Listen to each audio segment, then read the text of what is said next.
ಬಿಜೆಪಿಯವರ ಏನೊಂದು ಕುತಂತ್ರ ಅದ, ಎಮರ್ಜೆನ್ಸಿ ಅಂತ ಡಿಕ್ಲೇರ್ ಮಾಡಿದ್ದಾರೆ.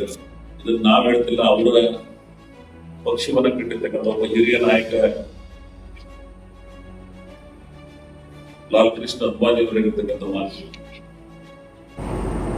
ಕನ್ನಡ ಕಾವಲು ಸಮಿತಿಯ ಪ್ರಾಧಿಕಾರದ ಅಧ್ಯಕ್ಷರಾಗಿದ್ದು ಇಲ್ಲಿವರೆಗೆ ಅವರ ರಾಜಕೀಯ ಬದುಕನ್ನ ಈ ರಾಜ್ಯ ಜನ ಬಹಳ ಸಮೀಪದಿಂದ ಗಮನಿಸಿದ್ದಾರೆ. ಒಬ್ಬ ಸಚ್ಚರಿತ್ರೆಯ ಅತ್ಯಂತ ಬದ್ಧತೆಯ ಜನಮಾನಸ್ಸಿನಲ್ಲಿ ತನ್ನದೇ ಆದಂತಹ ಒಂದು ಛಾಪನ ಮೂಡಿಸಿರ್ತಕ್ಕಂಥ ಒಬ್ಬ ಜನನಾಯಕನ ತೇಜುವುದೆಯನ್ನ ಮಾಡ್ತಕ್ಕಂಥ ಒಂದು ಪ್ರಯತ್ನಕ್ಕೆ ಅವರು ಇದ್ದಾರೆ. ಇದು ಅವರಿಗೆ ಸಿಗೋದಿಲ್ಲ. ಪ್ರಾಥಮಿಕ ಹಂತದ ತನಿಖೆಗೆ ನ್ಯಾಯಾಲಯ ಆದೇಶಿಸಿದೆ. ನಾವಿನ್ನು ನ್ಯಾಯಾಂಗದ ಹೋರಾಟವನ್ನು ಮಾಡ್ತೀವಿ, ರಾಜಕೀಯ ಹೋರಾಟವನ್ನ ಮಾಡ್ತೀವಿ.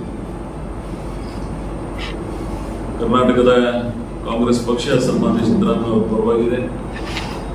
ಕರ್ನಾಟಕ ಸರ್ಕಾರದ ನಾವೇನು 134 ಜನ ಕಾಂಗ್ರೆಸ್ ಪಕ್ಷದ ಶಾಸಕರಿದ್ದೀವಿ. ಅವ್ರ ಜೊತೆಗೆ ಈಗಾಗಲೇ ಒಂದು ಶಾಸಕಾಂಗ ಸಭೆ ಮಾಡಿ ಅವರಿಗೆ ಬೆಂಬಲವನ್ನ ವ್ಯಕ್ತಪಡಿಸಿದ್ದೀವಿ. ಸಚಿವ ಸಂಪುಟ ಅವ್ರ ಜೊತೆಗಿದೆ. ಹೈಕಮಾಂಡ್,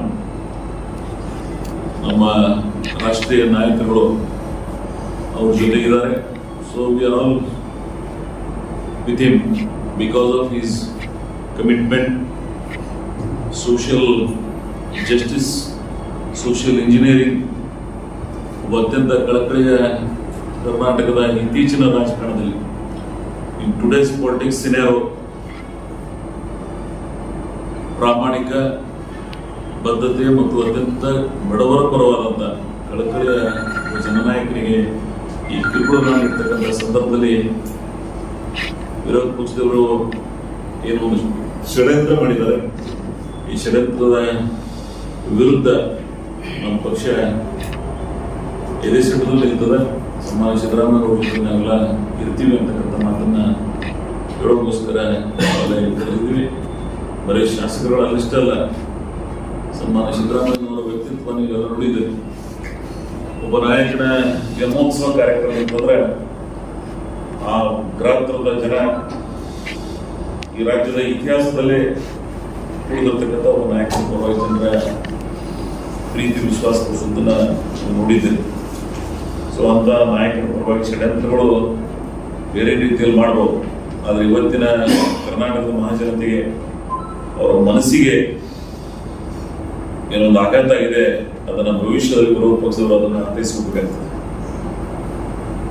ಇದರ ಪರಿಣಾಮಗಳನ್ನ ಭವಿಷ್ಯದ ರಾಜಕಾರಣದಲ್ಲಿ ಬಿಜೆಪಿ ಅವರು ಇದ್ದಾರೆ, JDS ದವರು, ಕುಮಾರಸ್ವಾಮಿ ಅವರು ಅಂತವ್ರೆ ಬಹಳ ಷಡ್ಯಂತ್ರ ಮಾಡಿ ನಮ್ಮ ಲೀಡರ್ಗೆ ತೊಂದರೆ ಕೊಡ್ತಾ ಇದ್ದಾರೆ. ಇದರ ಪರಿಣಾಮಗಳನ್ನ ಮುಂದಿನ ದಿನಮಾನದಲ್ಲಿ ಅವರು ಅನುಭವಿಸ್ತಾರೆ. ಸೊ ಹಾಗೆ ಸನ್ಮಾನ್ಯ ಸಿದ್ದರಾಮಯ್ಯನವರ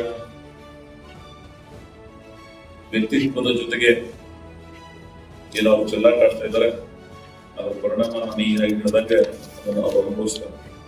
ಅವ್ರ ಒಂದು ಮಾತನ್ನ ಬಹಳ ಸೂಕ್ಷ್ಮವಾಗಿ ಈ ದೇಶದ ಈ ನೆಲದ ಕಾನೂನನ್ನ ನಾವೆಲ್ಲ ಗೌರವಿಸ್ತೀವಿ. ಸೊ ನಮ್ಮ ನಾಯಕರು ಈಗಾಗಲೇ ಲೀಗಲ್ ಒಪಿನಿಯನ್ ತಗೋತಾ ಇದ್ದಾರೆ. So will fight legal battle. ನ್ಯಾಯಾಂಗದ ಹೋರಾಟವನ್ನ ನಾವು ಮಾಡ್ತೀವಿ. ಜಯ ಸತ್ಯದ ಜೊತೆಗಿರ್ತದೆ.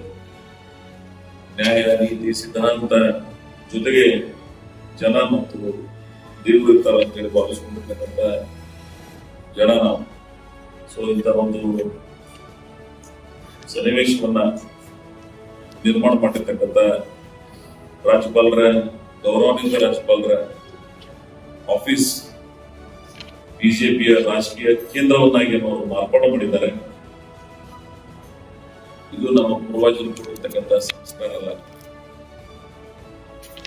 ರಾಜ್ಯಪಾಲರಿಗೆ, ಘನವೆತ್ತ ರಾಜ್ಯಪಾಲರಿಗೆ ಒಂದು ವಿಶೇಷವಾದಂಥ ಗೌರವ ಇದೆ.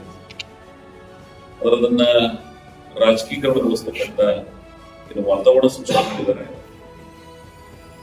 ನಮ್ಮ ಪಕ್ಷ ನಾವು ಬಹಳ ತೀವ್ರವಾಗಿ ಅದನ್ನ ಖಂಡಿಸ್ತೀವಿ.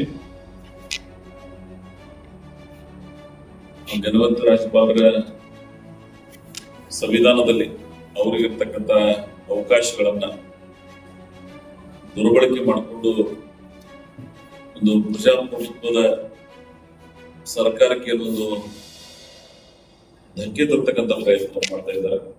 ಇದು ಯಾವುದೇ ರೀತಿಯಿಂದ ವಿರೋಧ ಪಕ್ಷದವರು ಏನು ಕನಸು ಕಾಣ್ತಾ ಇದ್ದಾರೆ ಅದು ಕೈಗೂಡುವುದಿಲ್ಲ. ಕಾಂಗ್ರೆಸ್ ಅನದರ್ 3 ವರ್ಷ ಕಾಂಗ್ರೆಸ್ ನೇತೃತ್ವ ಸರ್ಕಾರ ಈ ರಾಜ್ಯವನ್ನು ಆಳ್ತದೆ. ಈ ರಾಜ್ಯದ ಜನರ ಆಶೋತ್ತರಗಳನ್ನ ನಾವೇನು ಮಾತುಗಳನ್ನು ಕೊಟ್ಟಿದ್ದೀವಿ ಅದನ್ನು ಈಡೇರಿಸ್ತೀವಿ.